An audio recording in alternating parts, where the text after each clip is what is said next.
अगर आप 9th class का रिज़ल्ट चेक करके थक गए हैं, आपसे चेक नहीं हो रहा, तो ये वीडियो आपके लिए है।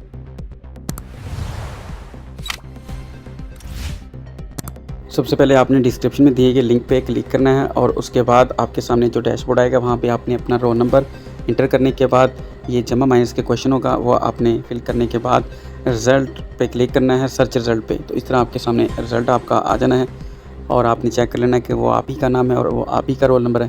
तो ये मैंने एक पार्टिसिपेंट का, एक स्टूडेंट का रिज़ल्ट जो चेक किया, तो बिल्कुल उसी का रिज़ल्ट हमारे पास आया।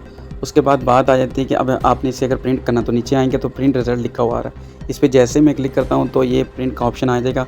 तो अगर आपके पास प्रिंटर हुआ तो इसका प्रिंट निकल आता है। अगर आपकी शॉप है या आप शॉप पे चले जाते हैं तो वो आपको इस तरह इसका प्रिंट निकाल कर दे सकता है। इसके बाद भी आपसे रिज़ल्ट चेक ना हो तो आप मुझे व्हाट्सअप करें, डिस्क्रिप्शन में व्हाट्सअप नंबर दिया गया है, मैं आपको रिज़ल्ट आपका चेक करके व्हाट्सअप नंबर पे शेयर कर दूँगा।